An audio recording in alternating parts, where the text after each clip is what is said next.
se abren las puertas de los tribunales laborales, los nuevos juicios se irán pasando a los tribunales laborales, pero las juntas, tanto federal como locales, pues tendrán que hacerse cargo de todo su rezago, de todos los juicios que quedan pendientes, que no son pocos. Hablábamos aquí de que la Junta Federal tiene cerca de 500,000 de expedientes rezagados, y esta es parte de la enorme problemática del mundo del trabajo, que son juicios que duran entre 2, 4 hasta 8 años en resolverse, y por eso la reforma atendió no solo toda la parte de democracia sindical, de libertad, sino también de tener un procedimiento mucho más ágil, mucho más moderno, en presencia de juez, que permita realmente que haya un acceso a la justicia para los trabajadores, pero también para el sector empresarial, que también ha sido pues afectado con estas tardanzas y mecanismos pues que han venido retrasando muchísimo los juicios, y ya no decir el costo para el gobierno. Gracias. Mujer. Sí, y luego tú. Bueno, Shaila Rosagel, corresponsal de Grupo Gili, periódico El Imparcial, La Crónica de Mexicali y Frontera de Tijuana. Presidente, bueno, mis preguntas no tienen que ver con el tema, es sobre su gira en Sonora del fin de semana. En Sonora hay un conflicto legal en la Unión de Ganadera Regional que agrupa a unos 25,000 ganaderos, productores, porque la elección de presidente del organismo fue impugnada por presuntas irregularidades en la asamblea electiva. El proceso está en la SADER y la Confederación Nacional Ganadera debe de convocar a una nueva votación. Le quiero preguntar, presidente, si la SADER le ha informado acerca de este caso, si tiene usted algún tipo de información. Y sobre el encuentro el del domingo en Bavispe, en la comunidad de La Mora, con las familias de las 3 señoras y los 6 niños masacrados, si nos pudiera compartir alguna información sobre lo que se habló en esta reunión. Y también la gobernadora de Sonora le planteó la necesidad de apoyo extraordinario para atender el problema de baches en 13 municipios. También la alcaldesa de Hermosillo, tengo entendido que se lo planteó, hay un problema también ahí. ¿Cuál es su postura ante estas solicitudes de recursos para pavimentación y otros proyectos? Y si habrá recursos adicionales o acordó algo en sus pláticas con la gobernadora y la alcaldesa. Estas serían mis preguntas sobre Sonora. Gracias.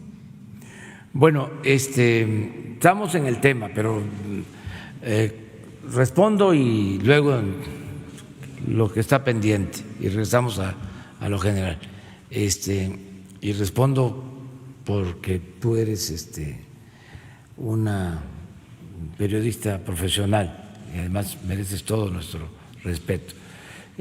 No tengo información sobre esta diferencia que hay de los ganaderos, entre los ganaderos de Sonora, pero sí corresponde a la Secretaría de Agricultura atenderlo, y hago el llamado para que se dirima, se resuelva esta diferencia de manera democrática, que se pongan de acuerdo y que sean los ganaderos los que elijan libremente a sus representantes.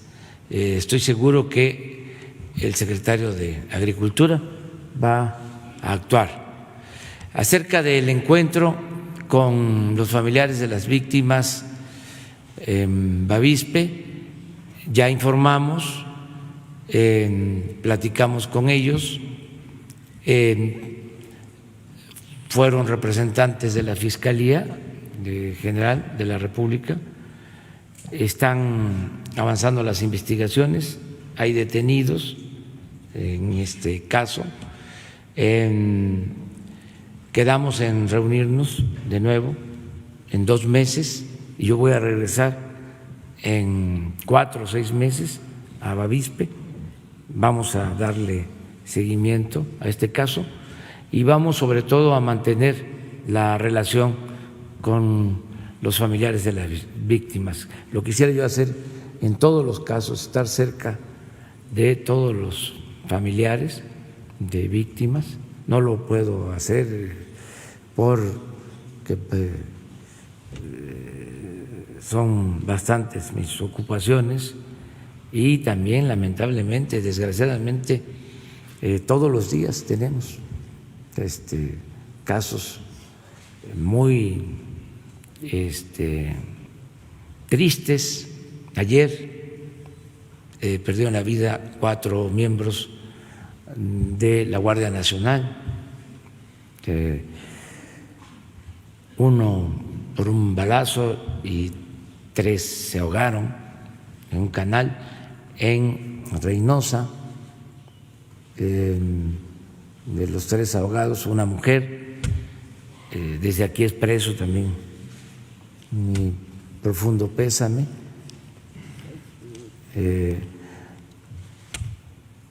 El ejército mexicano está integrado por mujeres y hombres de todo el país. En este caso,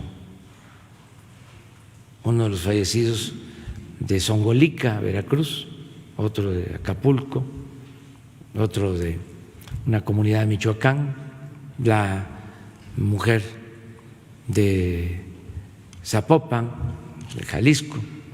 Entonces, quisiera estar con los familiares, decirles que pues lamentamos mucho todo esto. En el caso de la pérdida de vidas en Bavispe, los niños asesinados, las mujeres, estamos avanzando en justicia, pero también consolando en todo lo que se puede, ¿no? Y atendiendo sus planteamientos. Ellos nos hicieron propuestas y vamos a cumplir con propuestas, unas cosas muy humanas, por ejemplo, que se reconociera, que se diera un reconocimiento especial a quienes, arriesgando la vida, cuando estaban los hechos, decidieron ir de La Mora a los caminos estos de terracería donde estaban las víctimas, familiares, y también el médico del centro de salud de Bavispe, que son de los primeros en llegar, en auxiliar, en rescatar. Entonces, uno de los planteamientos fue eso, o sea, vamos a hacerles un reconocimiento a ellos, al que arriesga su vida o pone en riesgo su vida para salvar otras vidas. Eso es lo que puedo comentarte. La Fiscalía está llevando el caso, hay una cooperación con el FBI también en este asunto. Y sobre los baches, que hay algunos,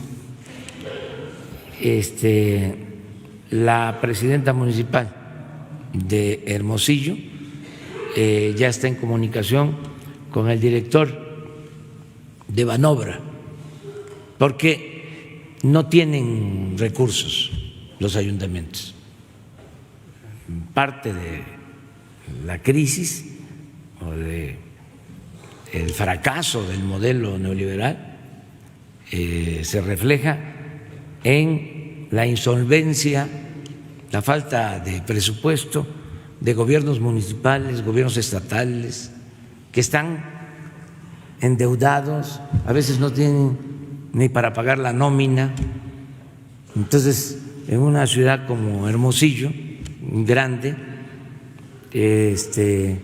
tuvieron la fortuna, porque así es, de que llovió mucho.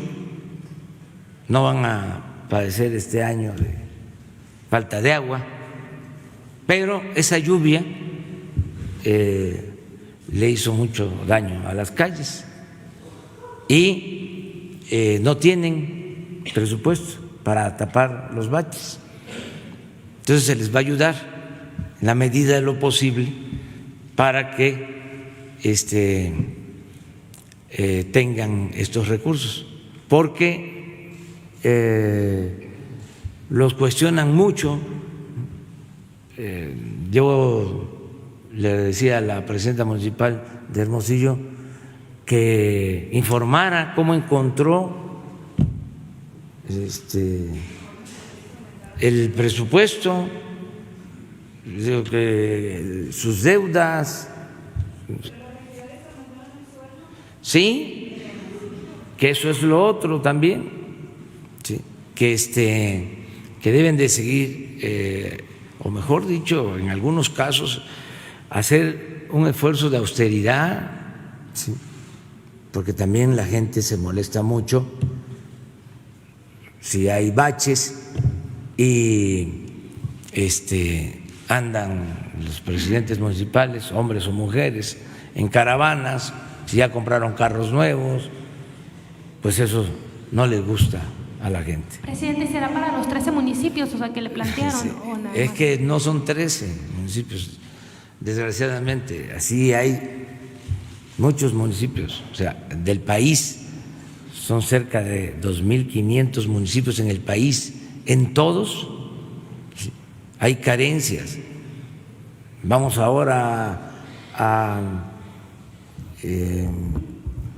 ofrecer disculpa al pueblo yaqui, ahora que vamos a conmemorar en el 21 nuestra independencia y recordar los 500 años de la conquista. Y estamos ofreciendo disculpas y pidiendo que de España, del Vaticano, se haga lo mismo, pero el Estado mexicano tiene que ofrecer disculpas y tiene también que llevar a cabo una política distinta, no solo es ofrecer disculpas. Y tenemos el caso de los 8 pueblos yaquis que están en el abandono completo, los pueblos con calles destruidas, sin pavimento, sin agua, sin drenaje, sin espacios públicos. Entonces, es un proceso de reconstrucción porque se abandonó por completo a los pueblos, se dedicaron a otras cosas. Entonces, vamos a ir poco a poco, nos estamos poniendo de acuerdo, trabajando de manera conjunta, gobiernos municipales, gobiernos estatales y el gobierno federal. Presidente, una última pregunta ya para concluir. ¿Qué opina, sobre la columna del Wall Street Journal donde se dice que Irán se ha ido acercando a México a raíz de que usted llegó al poder? ¿Por qué cree usted que se está manejando esta información en Estados Unidos? Mi pregunta es si tiene que ver con el ansiado muro que quiere construir Donald Trump en la frontera, porque no es la primera vez que se manejan informaciones sobre que los iraníes han tenido relación con México. Gracias. Sí, ya hablamos ayer de eso. El Wall Street Journal falsea información, vuela. Es mejor leer el Reforma o el Financiero o la Jornada, desde luego, ¿sí? O el Universal, o los medios nacionales. No tienen fundamento, son voladas, por decir lo mínimo. Muy bien. El tema. Buenos días, Alberto Marroquín Espinosa, de Frecuencia CAT, JF Informa desde Cancún y Esa Hora AM desde Querétaro. Yo traía otras preguntas, pero las voy a omitir, porque en este esquema de justicia laboral, no sé si aquí en la presidencia también tengan un registro de todos los periodistas que cumplan, que tengan todos sus derechos laborales dentro de sus empresas donde laboran, ¿no? Porque yo conozco muchos casos en Querétaro de periodistas que no tienen ningún beneficio laboral realmente, ¿no? Y no sé si los más de 1,000 periodistas registrados aquí en la presidencia ustedes sepan en qué condición se encuentran esa gente. Esa sería la primera pregunta. Gracias, señor presidente. Solo para comentar, porque justamente parte de las actividades de este arranque de año con Jesús Ramírez, hemos estado trabajando los esquemas de seguridad social para los periodistas. Hace algunos meses que se publicó la ENOE, la Encuesta Nacional de Ocupación y Empleo de INEGI, ahí se reporta, por un lado, los periodistas, los profesionales, digamos, que están en algún medio de comunicación establecido y que tienen una relación laboral fija ahí. Adicionalmente a esto, pues desde luego los de los medios públicos que tienen seguridad social en el ISSSTE, pero hay un segmento grande, importante, que puede ser de cerca de 22,000 periodistas que no tienen ningún esquema de seguridad social. Desde hace varios años, en 97, se establecieron modalidades para el ingreso al seguro social de manera independiente, para aquellos pues periodistas justamente independientes o que trabajan, que no tienen una relación permanente con un medio o que tienen relaciones con varios medios de comunicación porque cubren para varios. En ese sentido, esos esquemas de modalidad voluntaria al régimen obligatorio desde 97, con toda honestidad, fueron un fracaso, porque si vemos el número de personas que desde hace tantos años se fueron incorporando, no solamente periodistas, pues no era una modalidad útil, entre otras cosas porque, para decir 2 o 3 ejemplos, obligaban que el pago fuera anual anticipado, tenían muchas restricciones en términos de servicios de salud o tiempos de espera muy largos para justamente ver si se podía dar prestaciones médicas. Entonces, estamos trabajando justo con este tema, porque creemos que también la ampliación de la formalidad pasa por hacer mucho más flexible y mucho más fácil la incorporación de los trabajadores independientes. Hay casos en donde efectivamente pues son ya relaciones laborales establecidas, pero muchos otros, ustedes lo saben, pues que trabajan por cuenta propia, y en ese sentido pues ofrecerles una solución. Pero sí, con Jesús lo hemos estado trabajando y esperamos pronto poder ya anunciar este modelo. Me faltaría una nada más. El otro también es para el seguro social. Normalmente los patrones carecen de ese beneficio como de seguro social. Si yo tengo, por ejemplo, un negocio pequeño que yo soy mi propio empleado y me doy de alta, o tengo un empleado y me doy de alta como patrón, yo no sé si yo tenga derechos como patrón a seguro social, a todas las prestaciones y a poderme jubilar a lo mejor en un cierto momento. Sí tienen derecho. ¿Sí? Sí, pero bueno, lo digo porque mi padre, mi familia tenía un restaurante y tenían trabajadores inscritos en el Seguro Social, y mi padre estaba inscrito en el Seguro Social, y por eso su pensión le daba mucho gusto cuando llegaba su pensión. De ahí me inspiré para la pensión de los adultos mayores, de una experiencia familiar, porque cuando le llegaba su pensión se ponía muy contento. ¿Sí? Sí se puede, si se inscribe. Sí, me pregunto, presidente. Efectivamente, es de esos casos en donde, por un lado, los propios patrones pueden tener una seguridad social, pueden ser derechohabientes del Seguro Social. Hay casos de empresas grandes y demás que los patrones no se inscriben, porque una modalidad, por ejemplo, es inscribir, que a veces se inscriben como propios empleados de sus empresas, lo cual puede ser que no esté mal, porque están ejerciendo y llevando a cabo un trabajo, y no solamente son dueños, sino trabajadores de la empresa. El asunto es algunas otras mecanismos de contratación de empresas grandes que justamente en esta lógica de la subcontratación pues deja fuera al dueño, al patrón. Entonces estamos también buscando eso, porque justamente el año anterior se alcanzó la cifra de más de 1 millón de patrones registrados en el seguro social, y lo que queremos es que todos tengan la misma condición y efectivamente pues tengan el acceso a los mismos derechos, a las mismas prestaciones que sus propios trabajadores. Hay casos pongo algunos ejemplos de dueños de empresas muy grandes que cuando tienen algún padecimiento muy grave buscan entrar a su propia empresa porque el servicio del Seguro Social de ciertas especialidades y subespecialidades no lo da ninguna otra institución privada en el país. Pero sí es algo que nos parece, es un gran igualador, que toda una empresa, desde el dueño hasta el último de sus empleados, tengan las mismas condiciones y la misma seguridad social. Sobre el tema, las dos compañeras.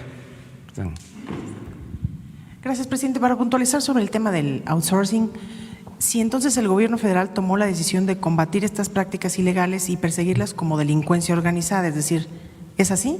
¿Los empresarios que cometan estas prácticas ilegales se exponen a ser castigados como delincuentes organizados? Sí, es importante aclarar esto, ¿no?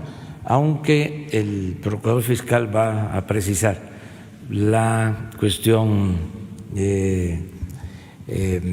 jurídica. Yo quiero señalar algunas cosas. Primero, que es una acción la que se está llevando a cabo preventiva, porque lo que queremos es informar a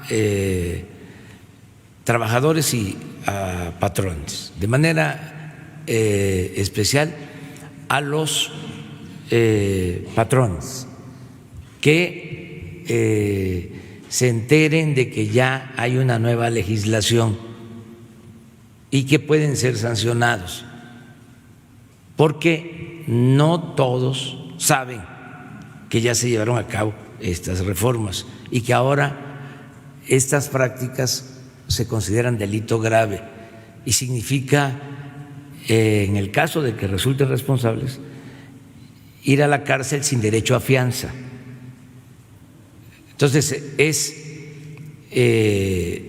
defender a los trabajadores, pero al mismo tiempo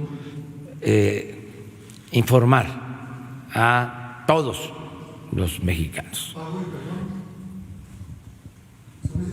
Hay también eso, se está dando ya lo que explicaba y ahora va a detallarlo el procurador sobre este tema.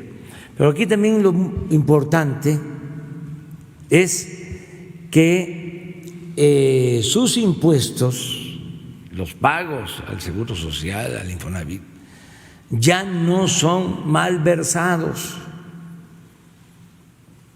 Ya sus impuestos, sus contribuciones no se quedan en manos de políticos corruptos. Ya cambió esto. Entonces, es que el empresario tenga dimensión social, que le dé un buen trato a sus trabajadores, que contribuya a partir de que ya no hay un gobierno corrupto. Entonces, ese es el propósito. Ahora, la parte legal, coercitiva, lo que se estableció en la reforma, lo explica ahora el licenciado, y también sería importante que se hablara más sobre empresarios que fueron engañados y se han acercado para regularizar su situación, incluso han devuelto dinero o han pagado. Hemos logrado de esa manera mejorar la recaudación. También a todos los mexicanos darles a conocer que si todos cumplimos, si no hay evasión fiscal, no tienen por qué aumentar los impuestos ni crear impuestos nuevos, como era la mala costumbre. Si no hay evasión fiscal, si no hay estas prácticas, el presupuesto alcanza, rinde, la contribución el año pasado, la recaudación fue suficiente, no hubo déficit, no se endeudó el país. Sí, seguimos así, nada más cumpliendo con legalidad, sin trampas, sin corrupción, vamos a avanzar. Oiga, presidente, solo una precisión antes de que hable el procurador. Desde su punto de vista, con las acciones que está llevando a cabo el gobierno federal, ¿todavía es necesaria una reforma en el Congreso? No, nosotros esperamos. Porque hay leyes pendientes. Nosotros esperamos que con el marco legal que se tiene se pueda resolver y desterrar estas prácticas, que ya no se sigan presentando estos fenómenos de evasión. Yo pienso que se puede lograr de esta forma. Desde luego, el Congreso es independiente. ¿Sí? Nosotros ya no queremos hacer modificaciones legales, o sea, consideramos que ya las reformas que se hicieron son suficientes. Estamos hablando en términos reales de una nueva Constitución. Incluyó esto que va a explicar ahora el fiscal. Si acaso nos faltan 2 o 3 reformas, porque no tienen que ver con lo fiscal, una reforma que nos hace falta es elevar a rango constitucional los derechos sociales, el derecho a la pensión a adultos mayores, a discapacitados, el derecho de los estudiantes a obtener una beca para poder estudiar. Entonces, ya nada más es eso, pero consideramos que con el marco legal que existe es suficiente, además que se debe de conocer. Señor presidente, es muy importante el poder identificar en qué casos se persiguen los delitos por delincuencia organizada en el caso de defraudación fiscal. Se comete el delito de delincuencia organizada por defraudación fiscal cuando 3 o más personas en forma permanente y reiterada llevan a cabo actividades ilícitas. Esto va perfectamente tipificado para los factureros o, en este caso, los que prestan el servicio de tercerización ilegal, es decir, que constituyen empresas con testaferros, con domicilios que no representan el giro de la empresa, con empresas que no tienen activos y sin embargo pasan grandes cantidades de dinero por las mismas y que únicamente se constituyen para un fin ilegal, esto es, para defraudar al Instituto Mexicano del Seguro Social, al Infonavit y al SAT. Esto es delincuencia organizada. ¿Por qué delincuencia organizada? Porque nos enfrentamos a diversos casos donde estas empresas, al final de cuentas, sacaban el dinero en efectivo y nosotros no teníamos las herramientas para poder seguir la huella del dinero para tratar de llegar a las cabezas de estas organizaciones criminales. Entonces, con estas herramientas que da el régimen de excepción de la delincuencia organizada, nos permite tener escuchas para poder identificar cómo se mueven estas organizaciones, nos permite tener criterios de oportunidad, es decir, cualquier persona que participe en la organización criminal puede tener algún beneficio si dice quién es el líder de la organización criminal. Pueden tener cateos porque este dinero lo llevan a veces a casas de seguridad o lo tienen en bóvedas para poder traer este dinero al fisco federal. Y por último, esto permite tener prisión preventiva oficiosa. Entonces quiero dejar perfectamente claro, esto es el régimen de delincuencia organizada para el que da el servicio de outsourcing, para todos estos grupos que prestan el servicio de tercerización. Para los patrones, que son los que contratan el servicio de tercerización o de outsourcing, este delito es contra la seguridad nacional. Esto permite que es distinta la percepción y la justificación. Delito contra la seguridad nacional también permite prisión preventiva oficiosa por arriba de 7.5 millones de pesos, pero aquí sí se da la oportunidad, aunque no hay acuerdos reparatorios, sí se da la oportunidad para que puedan regularizar su situación fiscal, que paguen todo lo que deben y a cambio de eso no se va a ejercer acción penal. Por eso es muy importante que se presenten, regularicen su situación y, como mencionaba nuestro señor presidente, el tema de las empresas que se acercaron y se regularizaron fueron empresas que tenían una operación real, pero que habían comprado facturas. Ellos decidieron, ante la entrada en vigor de estas reformas que podían dar el carácter de violación a la Ley de Seguridad Nacional y que podrían tener prisión preventiva oficiosa, decidieron regularizar su situación fiscal y firmaron acuerdos reparatorios donde se reconoce que no va a haber acción penal porque son antes de la reforma y se reconoce que llevaron a cabo operaciones simuladas y se comprometieron en próximos días a hacer una declaración en un medio de circulación nacional donde reconozcan que cometieron estas irregularidades y que van a cumplir debidamente con sus obligaciones fiscales. Entonces, la diferenciación, y se requería este marco legal precisamente para poder llegar a las cabezas de estos grupos delictivos. Con su permiso.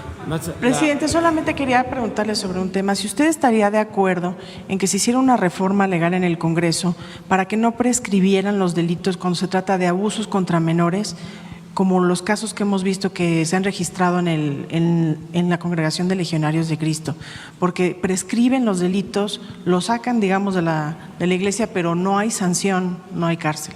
Sí, en ese sentido sí, pero corresponde a los legisladores presentar estas iniciativas. Pero yo sí considero que no deben de prescribir este tipo de delitos.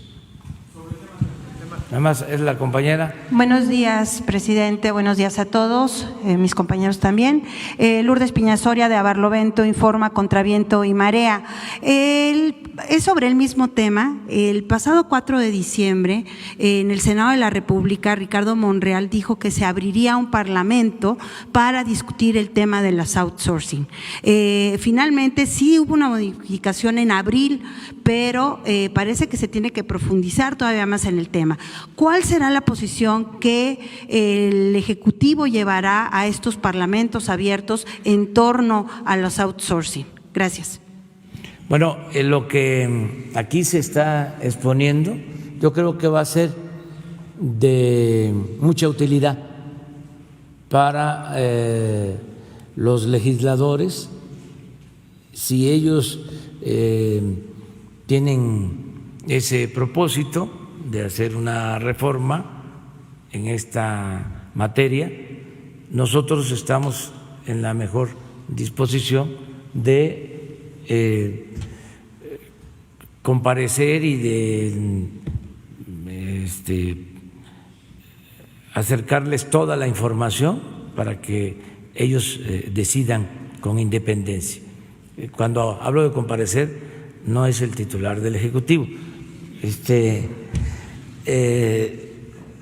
Son los responsables, que además son funcionarios públicos, mujeres y hombres de primera.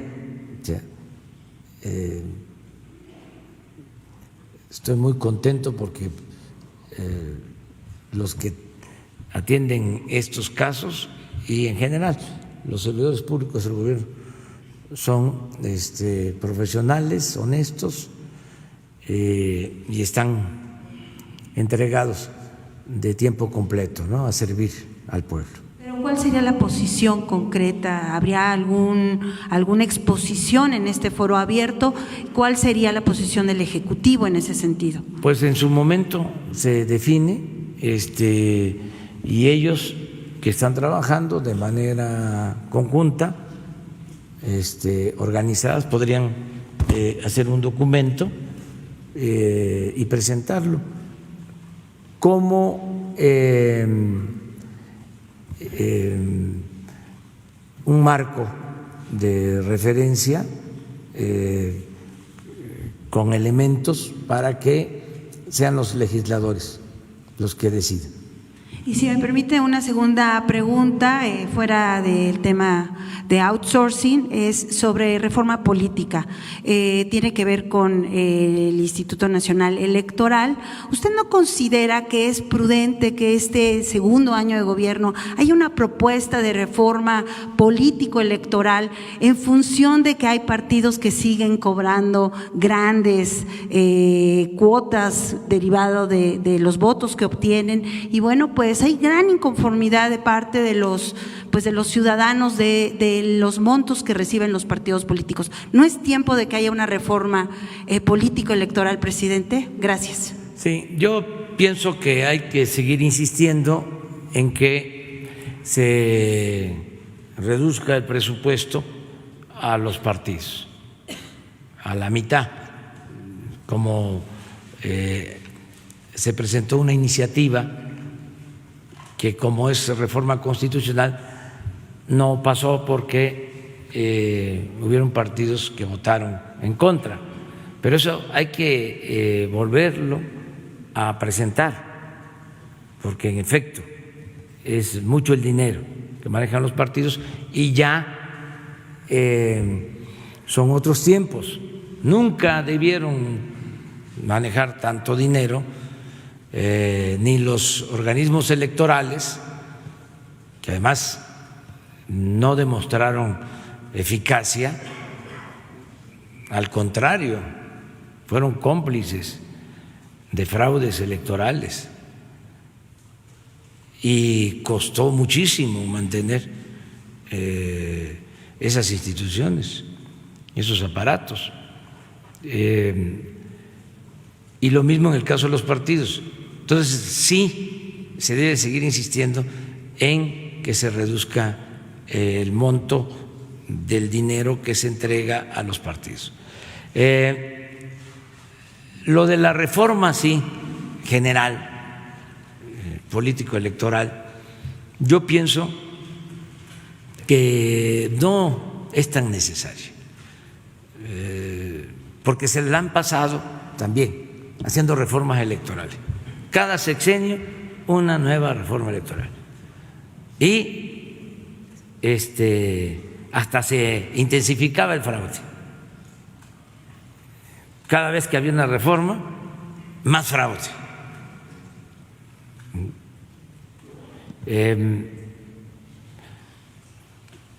Por eso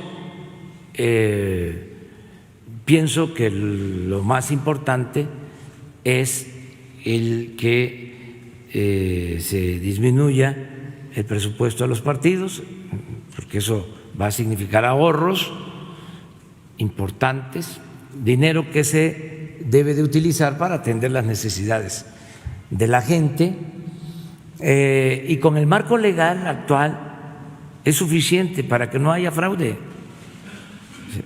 que se acabe con los fraudes. Además, esa es una reforma que se hizo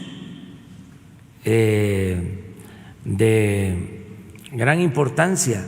Ahora el fraude electoral, que antes ni siquiera se usaba la palabra fraude, como no existía la palabra corrupción, no existía en la ley. Bueno, ahora el fraude electoral, como la corrupción, son delitos graves. Antes la corrupción no era delito grave. Hicieron una reforma, lo recuerdo, en 1994 al Código Penal, en ese sexenio, que ahí le dejo de tarea a ustedes quién gobernaba y quiénes eran los legisladores. Reformaron el Código Penal para que la corrupción no se considerara como delito grave. Por eso, para juzgar a corruptos que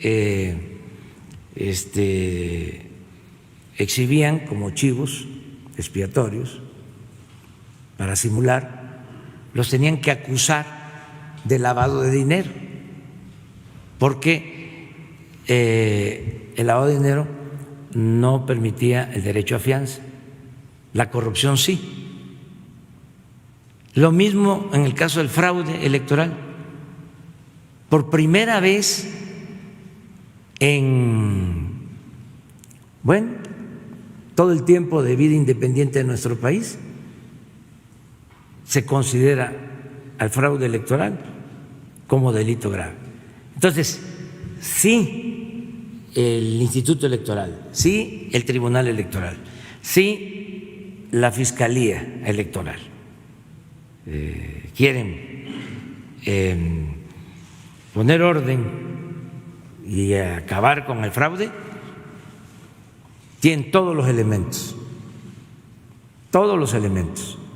para meter a la cárcel al que utilice dinero del presupuesto para favorecer a partidos, para favorecer a candidatos.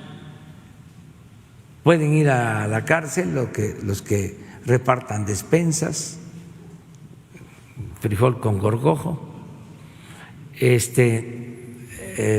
Pueden ir a la cárcel autoridades que estén promoviendo candidaturas, desde luego los que rellenen urnas, los que falsifiquen actas, los que lleven a cabo las prácticas de el ratón loco, el carrusel. ¿Se acuerdan lo que pasaba? Eso. Todo eso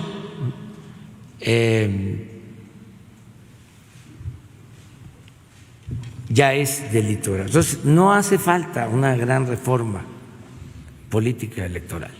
Lo que hace falta es que haya voluntad política para que no se permita el fraude electoral y se castigue a quien sea, que no haya impunidad.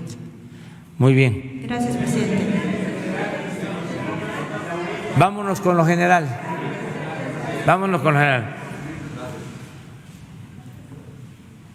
Señor presidente, muchas gracias. Estuve aquí hablando de criminalidad del año pasado y quería regresar con el mismo tema.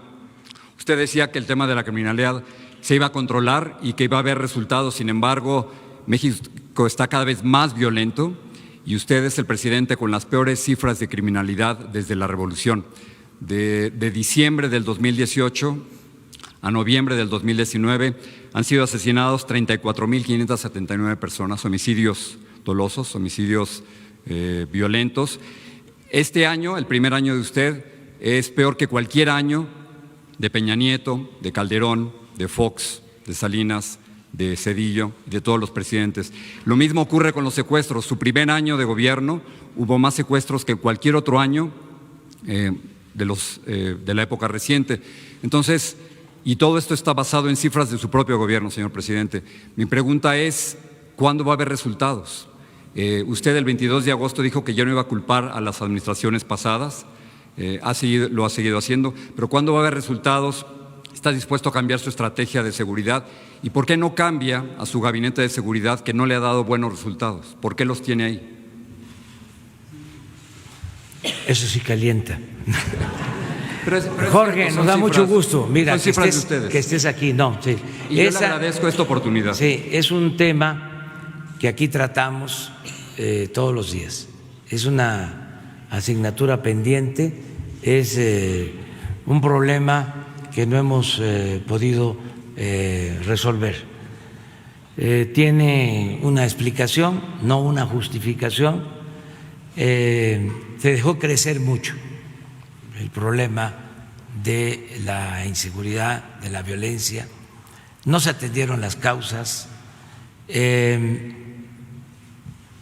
Se abandonó la actividad productiva, se dejaron de crear empleos. Los salarios en México son también los salarios más bajos del mundo. La corrupción en México era de las más elevadas en el mundo. Se abandonó a los jóvenes, se impuso pues la protección, la impunidad, no había autoridad, no había una línea que dividiera, una frontera que dividiera la autoridad con la delincuencia. Estás enterado del caso de García Luna, el encargado de la seguridad de Felipe. Pero eso fue hace mucho. No, hace relativamente poco. Pero todo eso fue lo que originó esta situación que todavía nosotros estamos padeciendo, porque estas bandas que operan, ¿sí?, no surgieron el año pasado. O sea, pero su último año es el peor que ha habido desde la revolución hasta ahora. Porque es el peor, algo no está funcionando. No, la descomposición es una profunda descomposición. Estamos hablando no solo de una crisis, sino de una decadencia, de un proceso de degradación progresiva. Eso es lo que estamos enfrentando.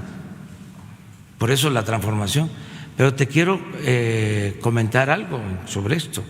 Ya logramos, en este asunto que es el más delicado y el que más nos ocupa, ya logramos detener la tendencia, ¿sí?, hacia el alza en la incidencia delictiva. O sea, es que su último año fue más que cualquier otro. Eso es un aumento, no es llegar a un equilibrio. Sí, un aumento, pero no igual como venía sucediendo año con año. O sea, si me permites, ¿cómo no? Ahorita, mira, esto es muy importante, son cifras oficiales.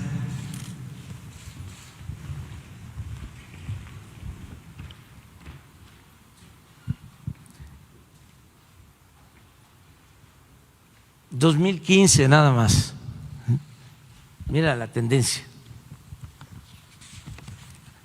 Aquí entramos nosotros, Jorge. Ya no es esto,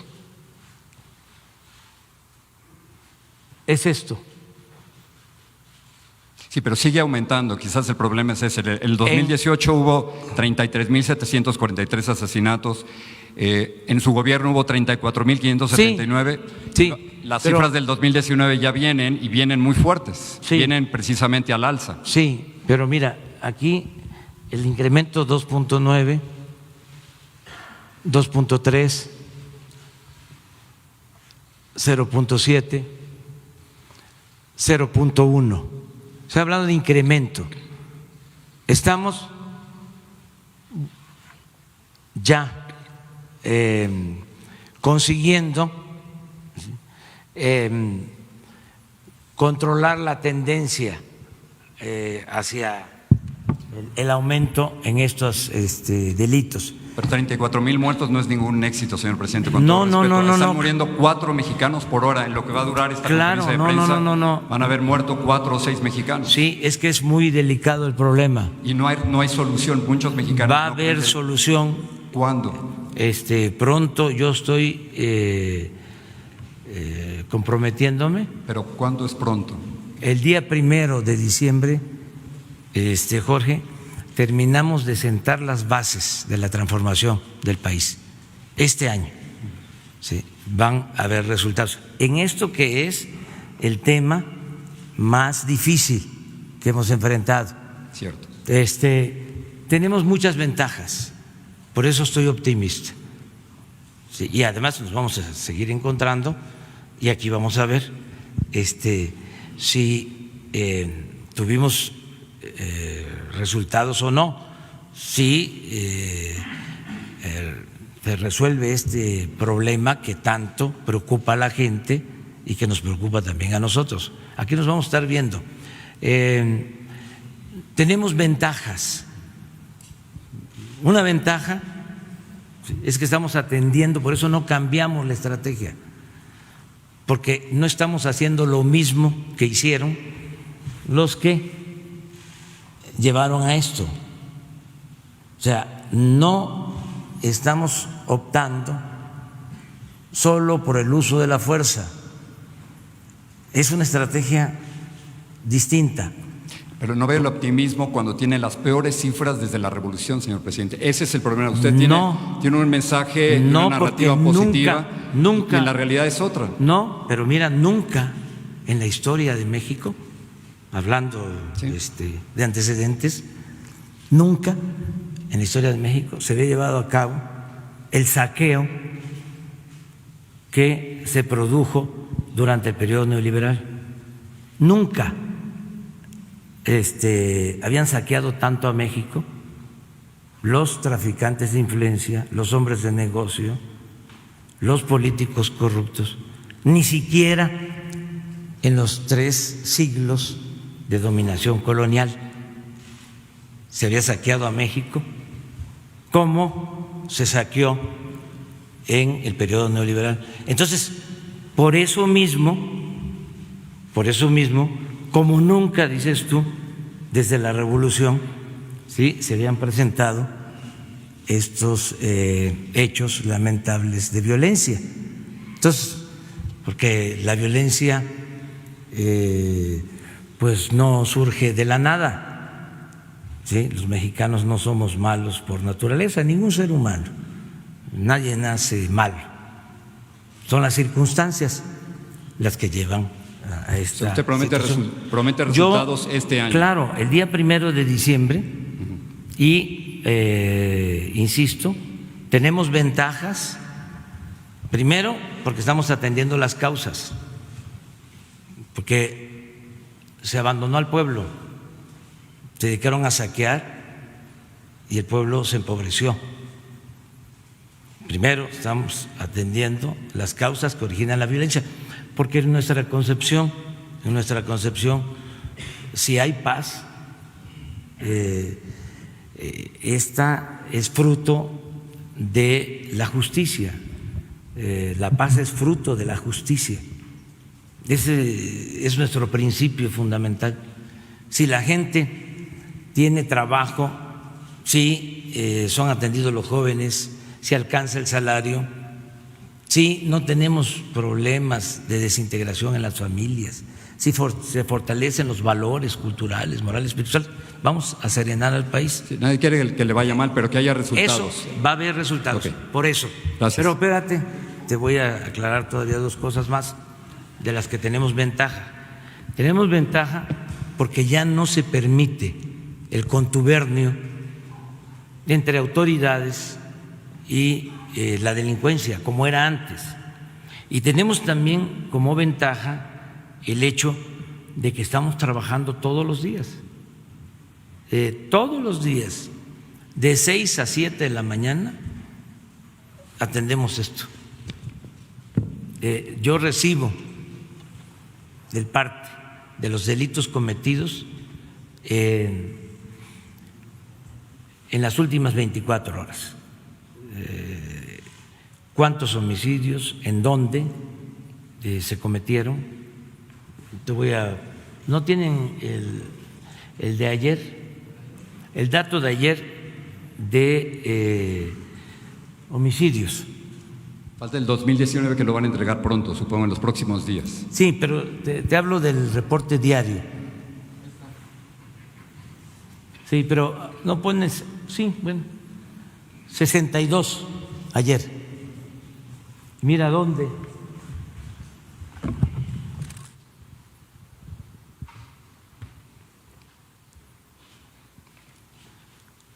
Guanajuato 11, Ciudad de México 8, Estado de México 6, Jalisco 6.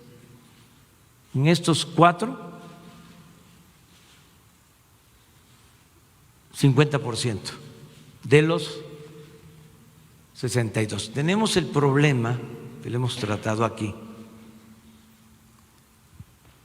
En Guanajuato, en el Estado de México, Jalisco En el caso de Guanajuato traemos un promedio del 15% de los homicidios diarios, del total. ¿Qué está pasando?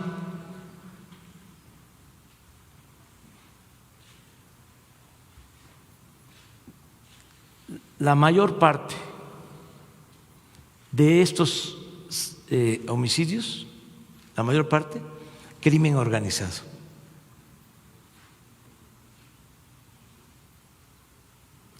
Ayer en 9 estados no hubo un homicidio. Entonces, bien focalizado, pues, ¿dónde está el problema? En el caso de Guanajuato hay un operativo ya especial de la Guardia Nacional. Localizado pero no controlado, ese es el tema. No, es que son enfrentamientos entre bandas, una de Jalisco, otra de Guanajuato, ¿sí? Creció mucho, estamos hablando de años de impunidad y se está atendiendo el problema. Lo vamos a resolver. Estoy optimista en eso y además preocupado porque pues no son cifras, son seres humanos, ¿sí? Y es mi trabajo y vamos a salir adelante.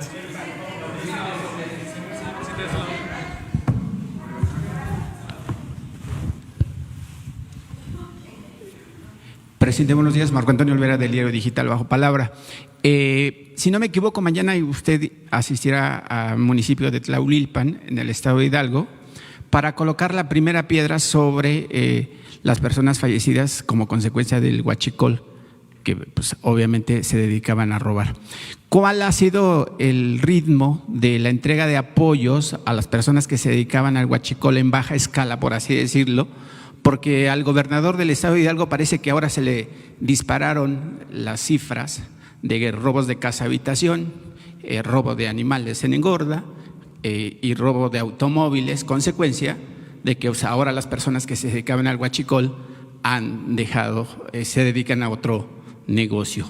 ¿Cuál es el ritmo de entrega de esos apoyos y cuándo se va a terminar realmente el tema del huachicol? Porque parece que municipios como Pachuca, San Agustín de la Siaca, Progreso de Obregón, Tlaulilpan, Tlaxcuapan, Tula, pues ahí pasan los ductos que vienen de Veracruz hacia Salamanca. Sí, es la primera pregunta. Se está avanzando, pero todavía tenemos bastante problema con las tomas clandestinas en Hidalgo. Es el estado, sin duda, con más tomas clandestinas, con más huachicol. Ya no lo mismo de antes, pero sí tenemos todavía problemas.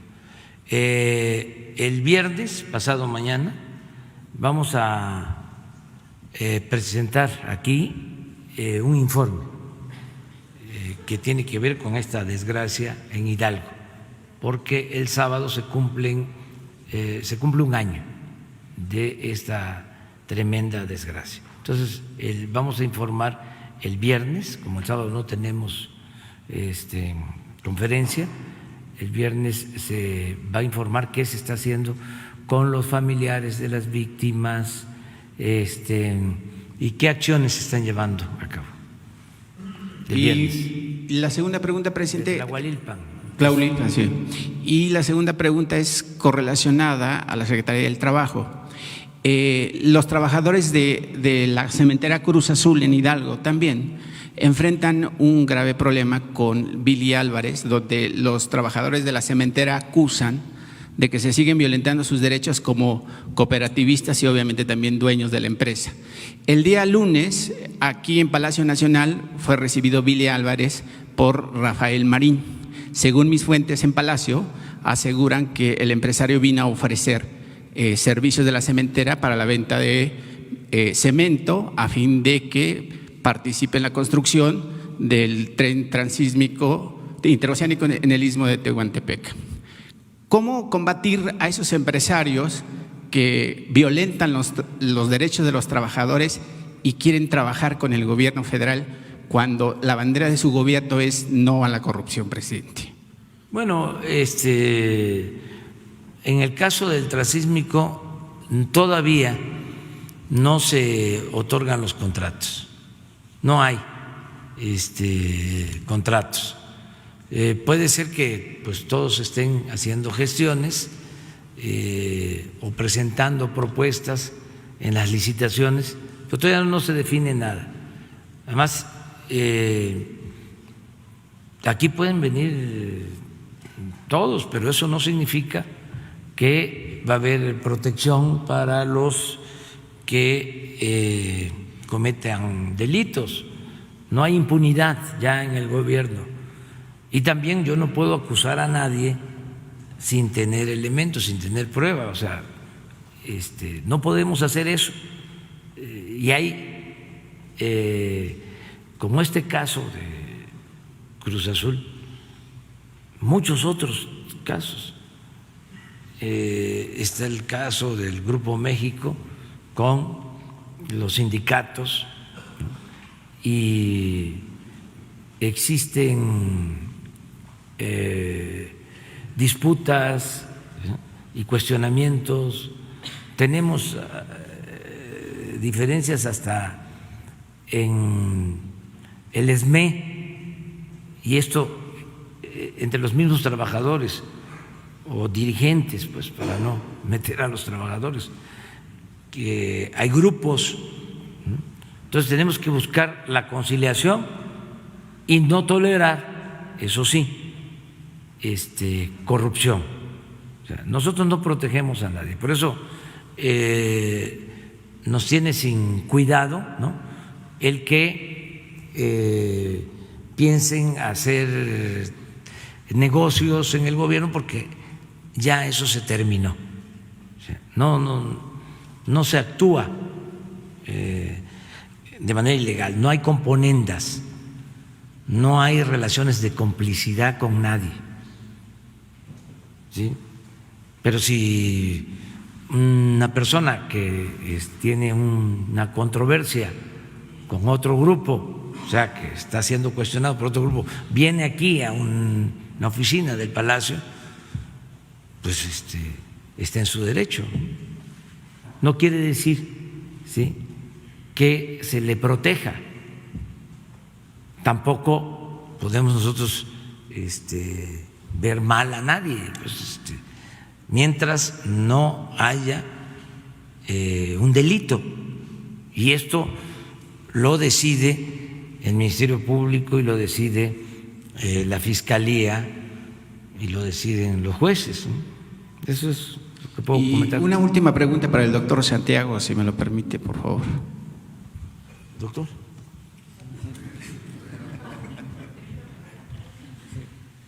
Doctor, buenos días. Se ha publicado en diversos medios, y usted como autoridad de la Unidad de Inteligencia Financiera, se dice que se congelaron las cuentas bancarias del abuelo del chico que se suicidó recientemente en el tema de la escuela. Quisiera saber si es cierto y cuáles fueron los motivos para que se le haya congelado las cuentas al abuelo de este chico que perdió la vida, consecuencia obviamente de la violencia que se vivió en esta escuela. Solamente, primero, lamentamos profundamente la tragedia. Segundo, el gobierno del Estado de Coahuila solicitó, con base al convenio de colaboración que tenemos con la Unidad de Inteligencia Financiera del Gobierno del Estado de Coahuila, información financiera respecto a los familiares del niño, y encontramos irregularidades que han sido hechas del conocimiento del propio gobierno del Estado de Coahuila y de la Fiscalía local, y de las cuales no puedo pronunciarme por el deber de sigilo de las investigaciones correspondientes. Sin embargo, sí son irregularidades financieras respecto a los ingresos por presunto lavado de dinero y defraudación fiscal. Ok, gracias.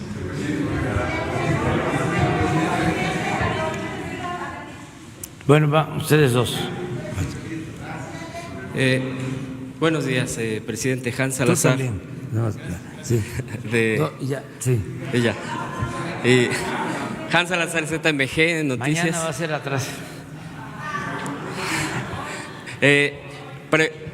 Preguntarle sobre el INSABI. Se ha estado comentando ya y usted ha profundizado en esas conferencias matutinas y bueno, se ha polemizado. Pero el día de ayer usted se reunió con gobernadores y precisamente hay varios gobernadores y no deja uno de ver el tema partidista, es decir, el tema de a qué partidos, pues por qué partidos llegaron.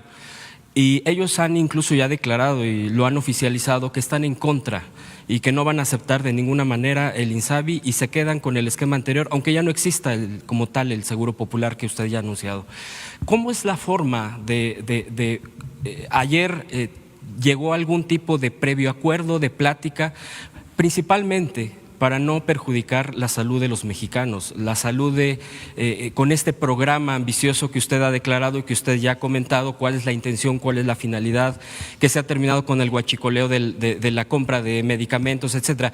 Es una complejidad, así como el tema de la inseguridad, tan complejo que si tal vez no haya apoyo de los gobernadores que se han declarado opuestos a este programa, ¿no cree que esto pueda ser de alguna manera un sabotaje al programa que usted está impulsando?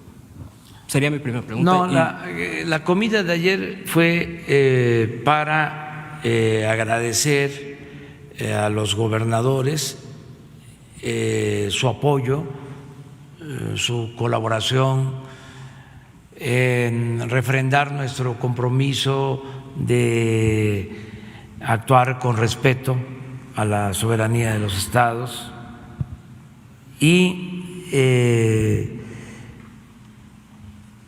no se trataron temas, les dije, no vamos a tratar temas políticos ni administrativos, ni mucho menos presupuestales. Es una comida de autoridades que tenemos que ponerse de acuerdo para atender las demandas de la gente. No se trató ningún tema, fue una convivencia, porque es muy importante llevarnos bien, ¿sí? Por lo que tú sostienes. O sea, no nos podemos pelear porque tenemos que atender a la gente, tenemos que atender al pueblo. Entonces, para eso fue la comida. Mañana se va a presentar el plan de salud aquí con ustedes y se va a informar sobre cuántos gobiernos estatales han aceptado adherirse de manera voluntaria, cuántos sí van a participar y cuántos no, porque insisto, es voluntario. Eso es lo que puedo comentarte. Mañana ya sabemos, porque ha habido mucha especulación sobre esto, entonces ya mañana se sabe a ciencia cierta. Presidente, segunda pregunta sobre el tema de inseguridad. Y bueno, ya ha comentado aquí un compañero reportero respecto, ahora que fue el tema terrible y triste de lo de Torreón, sale a relucir cuentas y ya se ha comentado por parte del doctor en este momento. Pero esto es lo que está pasando en el país. A cada tragedia, a cada problema, no solamente salen fosas desafortunadamente de cadáveres, de personas que pues quizá fueron las desaparecidas que están buscando familiares, sino también sale el tema del dinero. Uno de los 4 elementos que usted presentó a principios de este año, hace 2 semanas, fue precisamente la inteligencia, combatirla, no solamente con el tema de las armas, el tema de la confrontación armada, sino con inteligencia. Y aquí precisamente con el doctor Santiago Nieto, bueno, pues lo último es esto, y mañana puede ser otro, y así sucesivamente. Por ejemplo, en uno de los libros de Anabel Hernández, y a propósito del tema de las empresas legales que hay bastantes con desviación, lavado de dinero, defraudación, etcétera. ¿De qué manera se puede enfrentar esto cuando permanentemente están saliendo cuentas y están saliendo cuentas? ¿Qué capacidad debe de tener el gobierno? ¿Está previsto para poder enfrentar esta andanada de no sé cuántas cuentas pueda estar bloqueando este año el gobierno, congelando, etcétera? Es tan grande el problema que se requiere, y ya ha pasado con el fiscal general, la relación que debe de haber de la mano para poder enfrentar este tipo de cosas. ¿No cree que en un momento dado se le salga de las manos este asunto de tan saturado de cuentas y empresas legales que la defraudación permanente?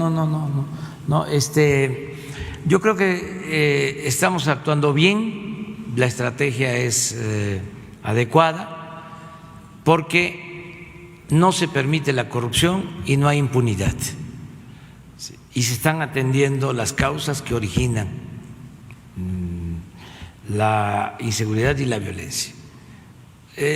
Cuando hay corrupción no se puede garantizar la paz y la tranquilidad. Ese es el caso, desgraciadamente, de nuestro país.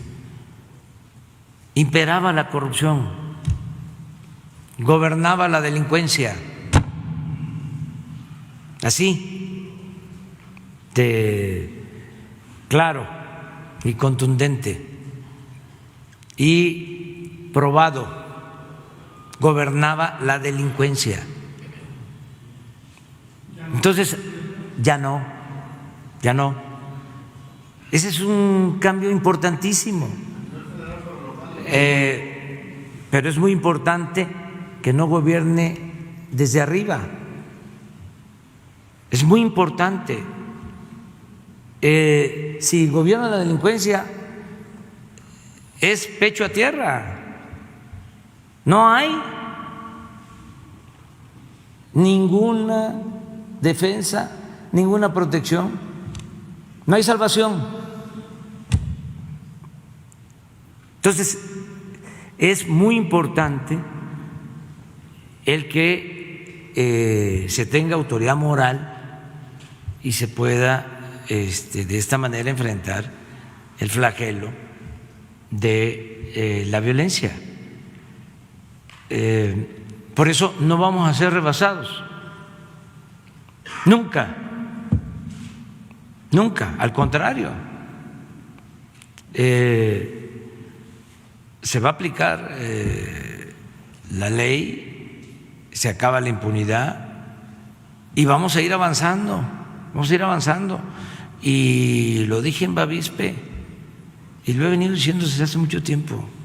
Hay que atender las causas, hay que quitarle el agua al pez. Si no atendemos a los jóvenes,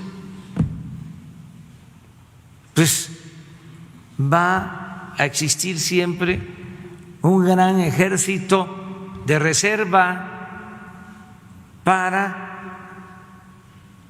alimentar a las bandas de delincuentes. ¿Qué se hizo por los jóvenes? A ver, ¿qué hicieron por los jóvenes en el periodo neoliberal? Nada. Muy chistosamente, llamarles ninis. Alguien acuñó esa frase discriminatoria. Ni estudian ni trabajan, ninis. Y todavía ahora que los estamos atendiendo, 900,000 jóvenes están trabajando de aprendices, porque los estamos jalando, los estamos abrazando para que no sean enganchados. Todavía los conservadores corruptos y sus seguidores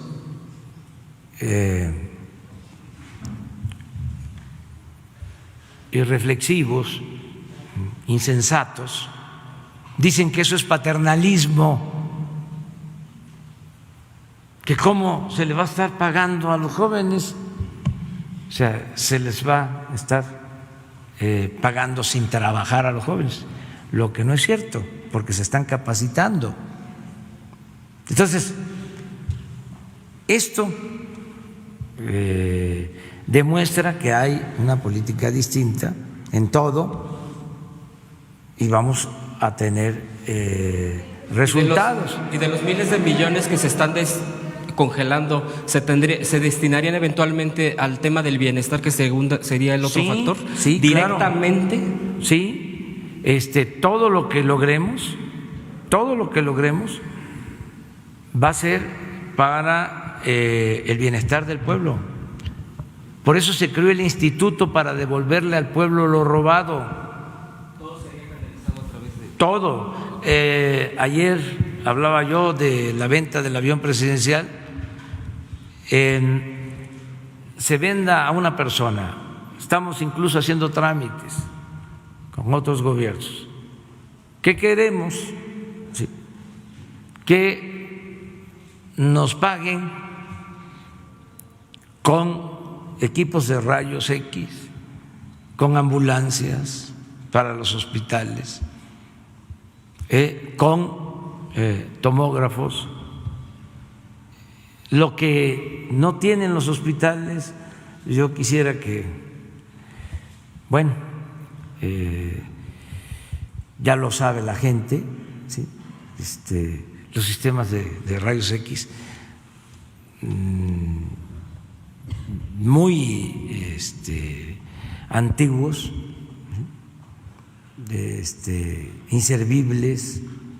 Entonces, todo lo que se consiga es para eso,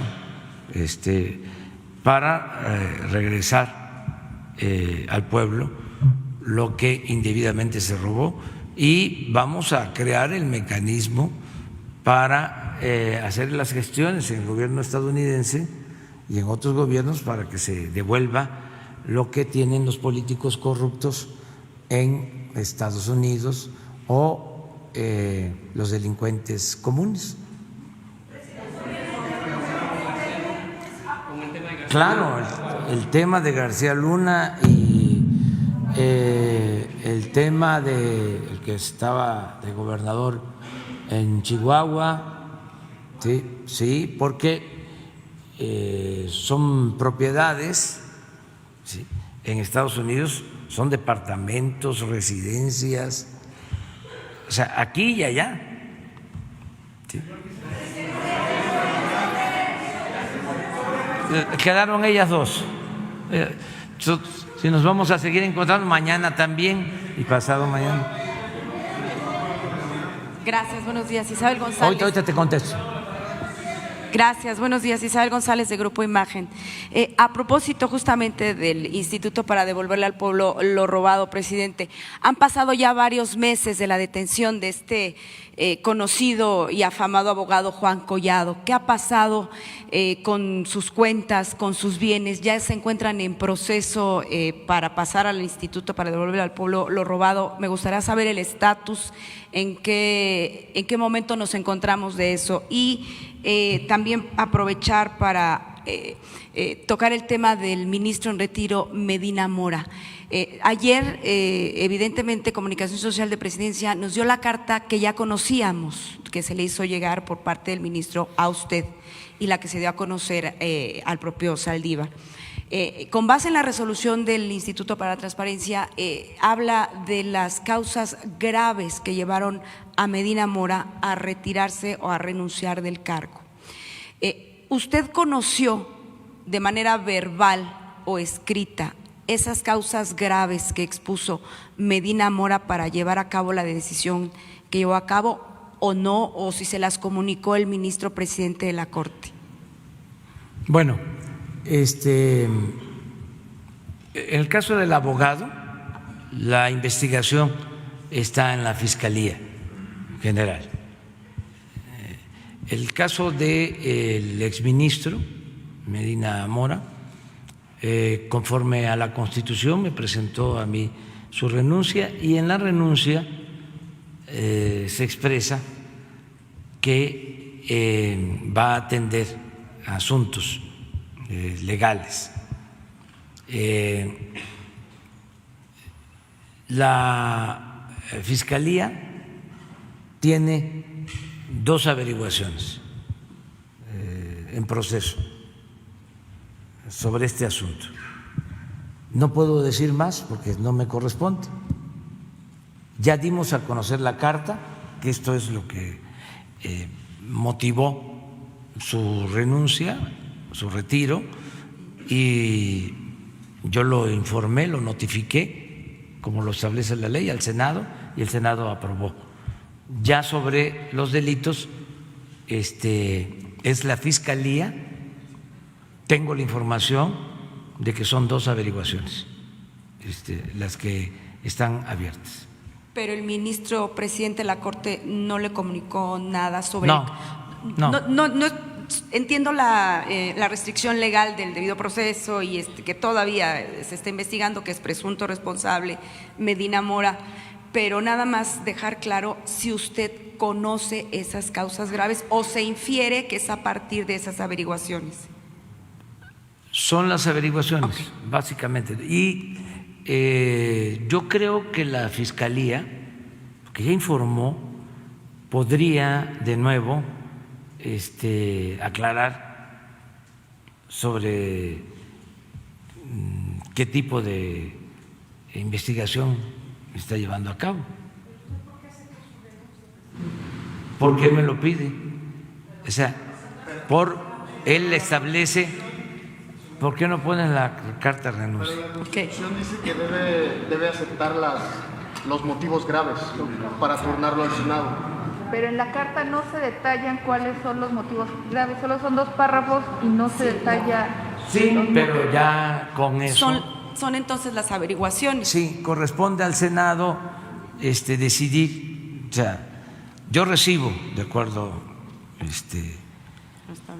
a lo que establece el procedimiento, y es el Senado de la República el que acepta. Presidente, ¿usted se reunió con Medina Mora? No. ¿Con Saldívar para saber sobre el asunto de Medina Mora? Sí. Ahí… ¿Se expresó? Sí. O sea, sí las conoce y no las puede decir esas causas graves por la restricción legal. No, no las conozco. ¿No las conoce? Es así. Sí, ¿qué es la carta que se hizo pública? Sí, pero en esa charla, encuentro que usted tuvo con el ministro presidente de la Corte, él le comentó a usted, mire, presidente, ABC, por esto renunció Medina Mora. Ya estaba, vamos a decir, abierta una investigación en cuanto a acusaciones de traslado de recursos, para no decirlo de otra manera. Presuntamente. Sí, presuntamente. Y yo creo que eso es lo que lo lleva a él a presentar la renuncia. Pero ya estaba. Sí. Y esa información es la que tiene la Fiscalía. Finalmente, en otro tema, si me lo permite, presidente, y rápidamente, me gustaría preguntarle, usted siempre ha denunciado que durante el tiempo de los conservadores y los neoliberales, pues se repartían los cargos, ¿no? Unos en el Tribunal Electoral, otros en los órganos autónomos. Yo ayer mismo le preguntaba, pues viene una renovación parcial del INE, muy importante del Consejo del INE. Los partidos políticos se repartían estas posiciones. ¿Cómo va a ser en el gobierno de la Cuarta Transformación? ¿Usted va a palomear a los candidatos, a consejeros? ¿Y qué le recomienda a Morena en la Cámara de Diputados? Que cuide que, bueno, no solo a Morena, a los legisladores, que sea gente honesta, íntegra, que no sean como los que han desempeñado esos cargos, porque nos han quedado a deber. ¿Cuántos fraudes electorales cometidos, ¿sí?, a la vista de todos? ¿Cómo se hacen de la vista gorda?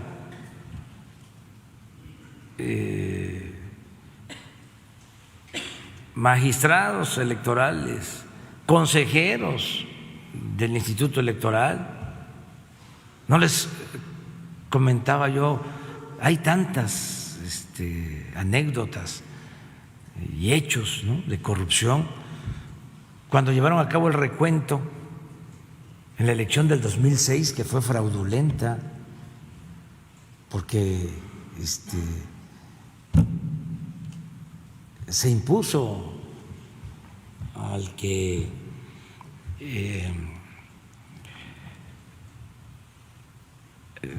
detentó la presidencia. En el 2006 hubo un fraude.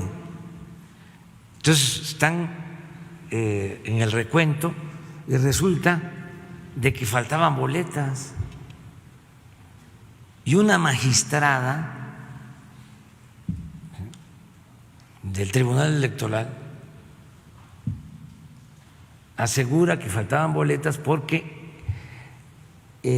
existía la costumbre de que iban ciudadanos a votar y no votaban, sino se llevaban de recuerdo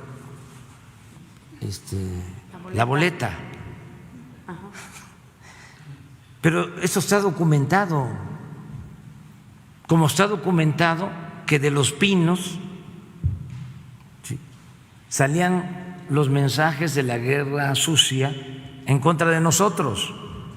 ¿Y qué resolvieron las autoridades en ese entonces?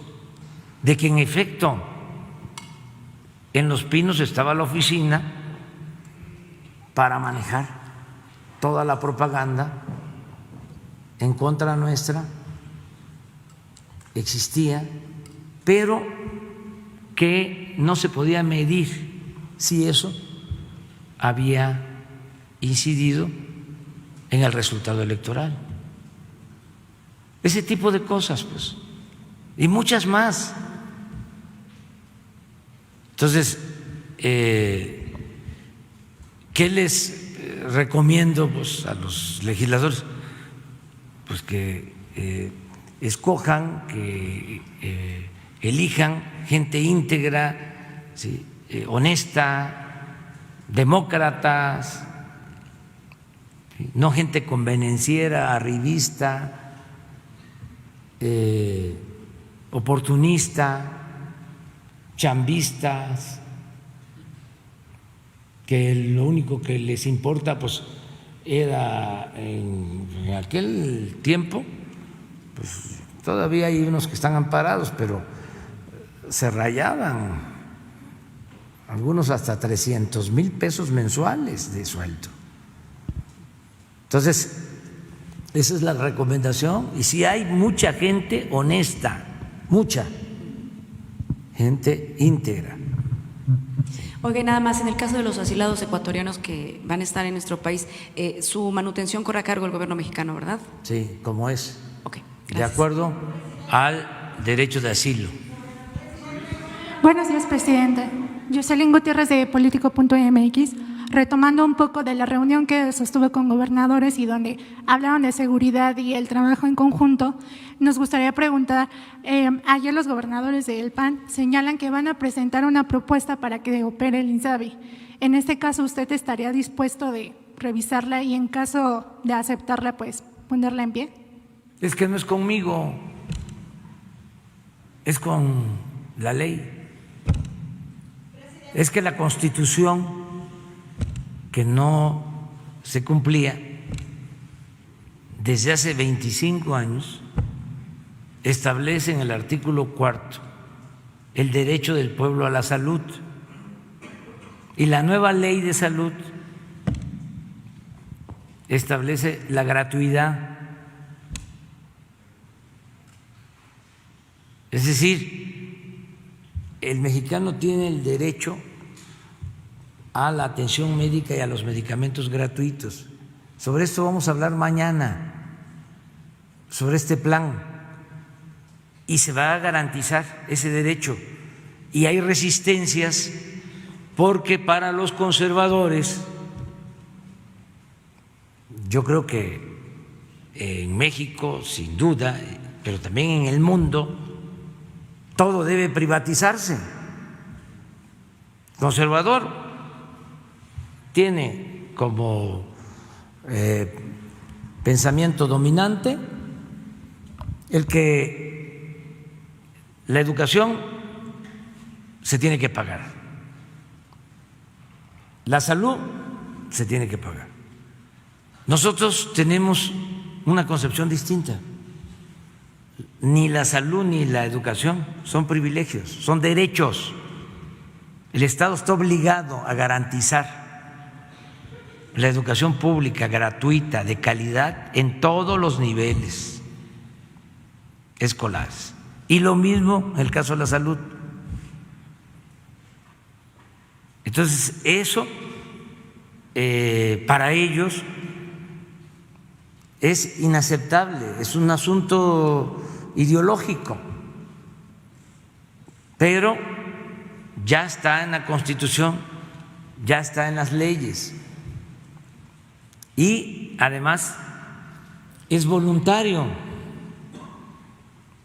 que ellos expliquen en sus estados, los que no participen, por qué van a haber cuotas de recuperación, por qué van a cobrar la atención médica y los medicamentos. Es sencillo. Nosotros lo que queremos es solo aclarar. En este estado, pues no tenemos nosotros la responsabilidad, o se va a cumplir la Constitución y la ley en lo que corresponde a instituciones del gobierno federal. Vamos a poner un ejemplo. Si en Yucatán dice el gobierno del estado, yo no acepto lo de la gratuidad. En Yucatán el Seguro Social tiene el programa IMSS Bienestar, que es federal. Pues ahí sí se aplica. En los que van a la atención a los hospitales y a las unidades médicas del IMSS Bienestar. En el caso del ISSSTE, pues es una obligación atender a los derechohabientes. El seguro, en su régimen ordinario, lo mismo. Esto que estamos hablando del IMSS Bienestar es la atención a población abierta, a quienes no tienen la seguridad social. Entonces, en estos casos sería gratuita, solo que en el caso del IMSS Bienestar se tiene cobertura en 19 estados, no en todos. Se tiene, eso sí, se tiene presencia en los más pobres. Se tiene cobertura en Chiapas, en Oaxaca, no así en Guerrero, que es muy pobre y que ahí se tiene que ver qué resuelve el gobierno del estado. Yo creo que ahí van a aceptar. Y en la mayoría de los casos, pero vamos a esperar mañana. Por último, presidente, este viernes se cumplen 3 meses del operativo de Culiacán, Sinaloa. ¿Nos podría decir si Estados Unidos mantiene la solicitud de detener a Ovidio Guzmán, por favor? Bueno, hay la denuncia, como otras, mejor dicho, la demanda de extradición. Sí, se tiene y se sigue actuando de conformidad con la ley. Si se detiene a un delincuente y hay esta solicitud de extradición, se cumple. O sea, no vamos nosotros a proteger a nadie, o sea, estamos hablando de que no hay impunidad. Y en el caso de lo que preguntabas sobre… Si usted se había equivocado de Duarte… No me equivoqué. Como lo dijo Jesús Esquivel No. en Aristegui y luego en proceso también lo dijeron. ¿Se equivocó? Yo me refería al caso de extradición de César Duarte, el exgobernador de Chihuahua. Ahí se aceptó el trámite por parte del Departamento de Estado de Estados Unidos. A eso fue a lo que me referí. No, pero no se dijo que sí era acreditable que lo iban a hacer o nada más quedó en eso. Es que cuando se acepta ya se inicia el proceso. Porque ellos mencionaban que tenían fuentes confiables en el Departamento de Estado norteamericano donde decían que usted se había equivocado. No me equivoqué. ¿Ya? ¿Les parece? Mañana. Si no, no vamos a tener de qué hablar mañana.